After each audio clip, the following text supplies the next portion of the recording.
Hi and welcome back. Today I'm going to show you how to make Millionaire Shortbread. I hope you're going to enjoy it and you're going to have a go at making this. If you enjoy it, don't forget to like and subscribe and click that notification button. Thank you. For this Millionaire Shortbread recipe, you do actually need rather a lot of ingredients, but if you split it into thirds, it's not too bad. To start with, for the base, you're going to need icing sugar, flour, cornflour and butter. For the caramel, you're going to need butter, condensed milk, golden syrup, treacle, sugar and vanilla paste. And here's the last bit, the topping, which is just milk and dark chocolate, a little bit of butter and some white chocolate to decorate. This is how to make the base, and it is really simple. I am just going to chuck everything in my food processor. I'm going to switch it on and it will blitz round and eventually it will form clumps. Not big clumps, you just want breadcrumbs. And because it's noisy, I'm telling you how to do it before I start everything off. So here goes. Here's the butter. This has been cut into cubes and it's been left at room temperature so it's nice and soft. There we go. This is plain flour. I've just put a pinch of salt into it to give it a bit more flavour. This is cast sugar. And also, flour at the moment, it's really difficult to get hold of because people are stockpiling it. No, I'm not allowed to be political. And lastly, the cornflour, because it just adds a little bit of flavour to the shortbread and it makes it nice and smooth. Right, let's get this machine started.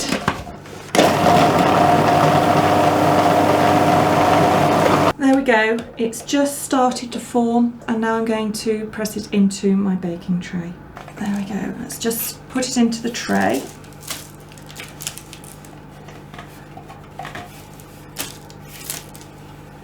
It all out.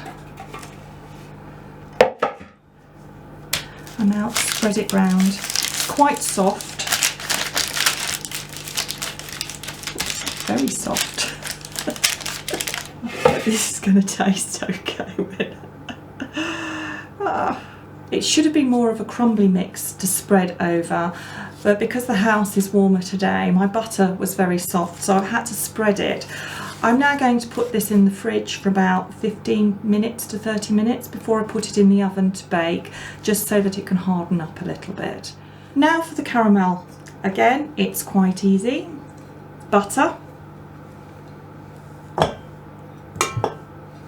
Caster sugar. Sometimes I wonder if I could tip it over my head, whether it would, and then I'd have it all over me. Like when you make pavlova. Condensed milk.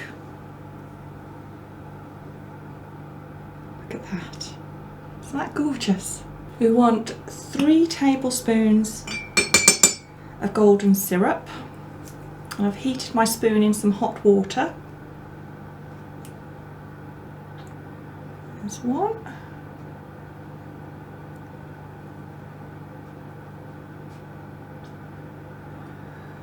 2.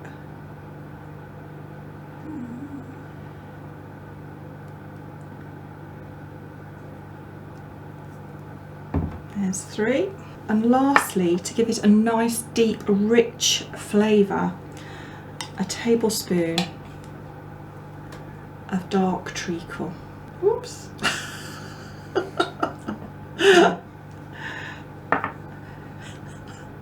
I nearly spilt that.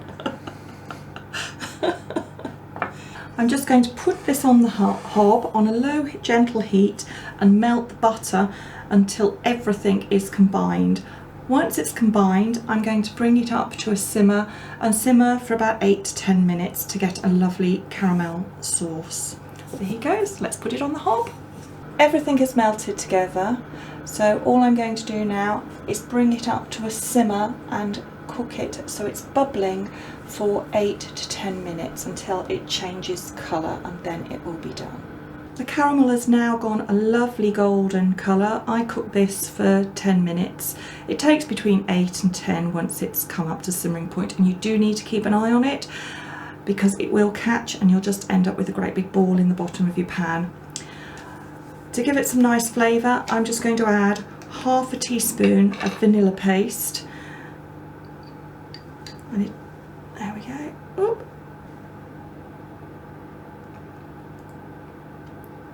Give that a stir in.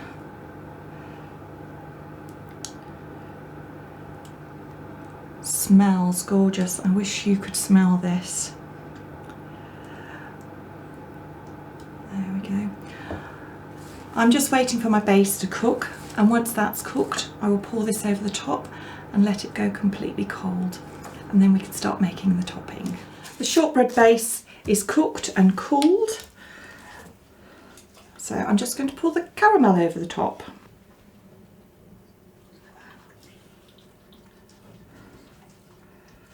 All spread out. Spread it into the corners.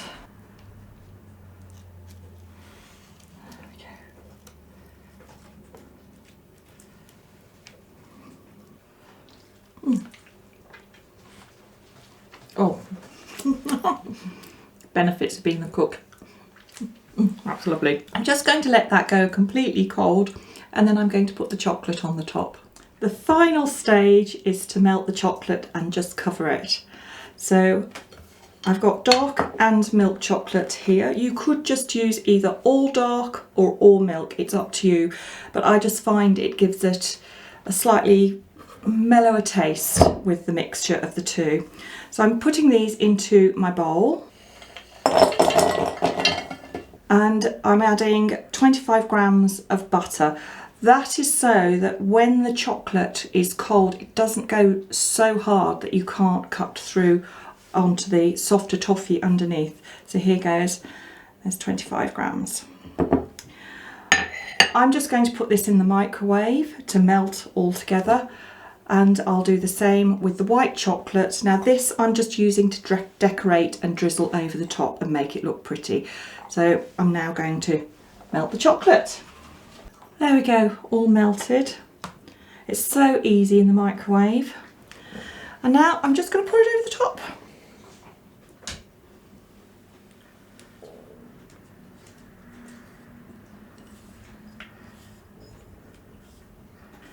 Don't waste any. There we go, now spread it around.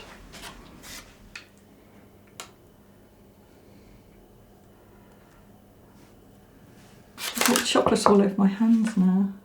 Oh, and over here. And now I'm just going to drizzle over the white chocolate. Some of it's thicker than other bits, but that's what you get when it's homemade. I'm just going to put this back in the fridge just for about 10 minutes for the chocolate to firm up, and then we'll slice it and see what it tastes like. It's very glossy, isn't it? It's gorgeous.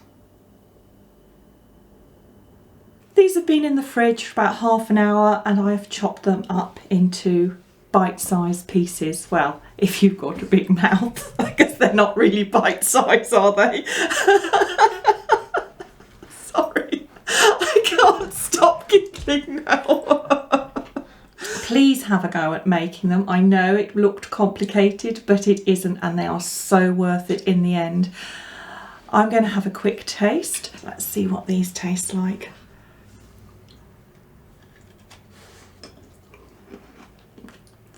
God, they're so good.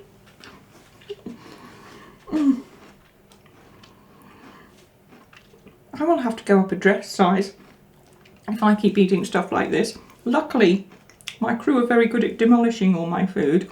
I've just been told off by my crew because I forgot to say like and subscribe and click the notification bell.